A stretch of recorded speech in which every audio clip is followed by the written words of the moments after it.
السلام عليكم متتبعي القناه، نتمنى تكونوا بصحه وسلامه وباحسن الظروف ان شاء الله. في هذا الفيديو غادي نحضر معكم لي بروشيت بصدر الدجاج، وكتقدروا تحضروهم حتى بصدر الديك الرومي اللي بغيتو. انا حضرتهم هنايا بصدر الدجاج. بسم الله.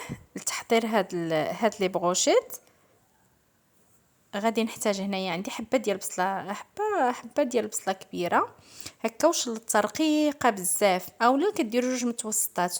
وهنا تقريبا عندي شي كيلو 300 غرام ديال صدر الدجاج.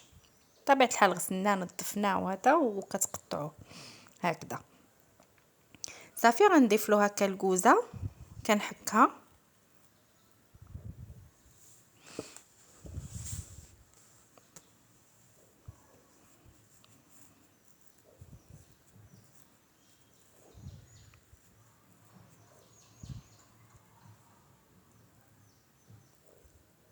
هنا المفروض كديروا التوابل الاربعه. كانوا عندكم مخلطين راه كتستعملوه، ما كانوش كتستعملوه هكا كل حاجه بوحديتها.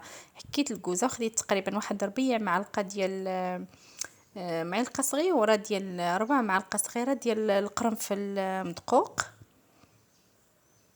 وكنزيدو هنايا الابزار، الفلفل الاسود،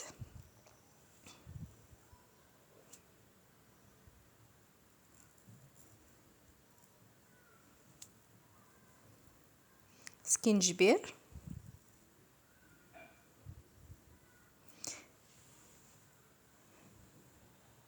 بالنسبه لهذا الصدر الدجاج يفضل تكونوا هكا شارينو بليله قبل، مغسول منظف، كتخليوه يبات حتى كينشف، عاد كديروا له هاد لا ماريناد باش كيجيكم فتي وزوين.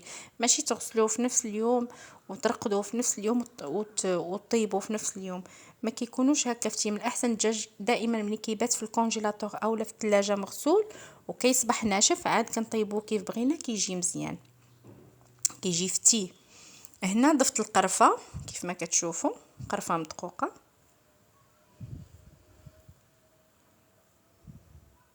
والملح كيبقى حسب الذوق.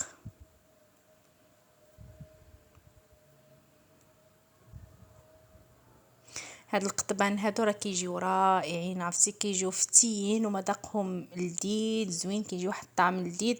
كنتمنى تجربوهم. وصفه زوينه، وكنأكد على البصيله خاصكم تقطعوها رقيقه بزاف. هنا تقريبا انا درت شي 4 5 ضريسات ديال الثوم صغار، كانوا شويه كبار كديروا 3 في هذا القياس ديال الكيلو 300 غرام تقريبا ديال صدر الدجاج ديال لي بروشيت.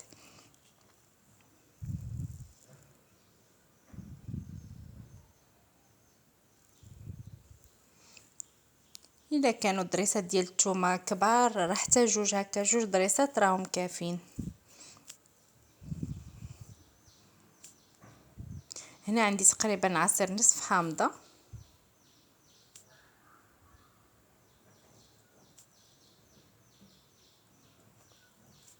وغنضيف زيت الزيتون،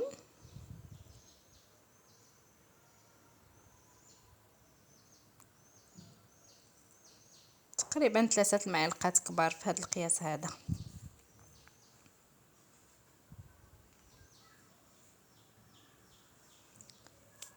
صافي. وغادي نضيف هنايا 3 المعالق ديال العسل، 3 المعالق كبار.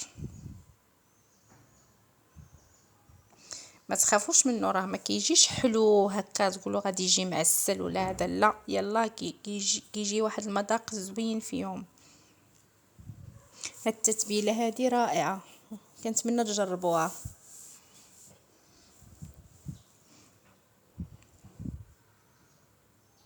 وكنأكد على البصيله تكون مفرومه رقيقه بزاف، ما تحكوهاش، غير كتشلضوا ولكن كتكون رقيقه، اولا هكا كديروها في الاشواغ وصافي راها كتقطع مزيان. صافي هكا. وكنحاولوا ندخلوا هذيك التتبيله في هذا في اللحيمات، كنعركوهم مزيان فيها.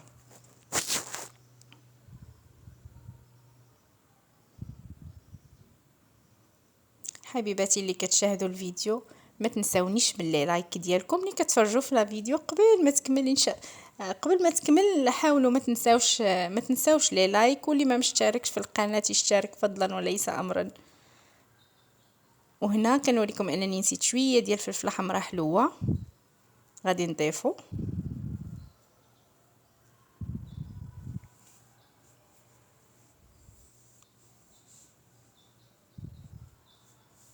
صافي وكنرقدهم هكا وكتخليهم واحد 3 سوايع 4، اولا رقدهم في الليل ولا غد لي عاد كتشويهم. انا مثلا رقدتهم في الصباح وفي العشيه هكذا شويتهم. صافي كتركبهم في القطيبات ديالكم وكتشويوهم وبصحه والراحه. كنتمنى تجربوا الوصفه لانها كتجي زوينه بزاف. وخليت لكم الراحه والى فيديو قادم ان شاء الله. مع السلامه.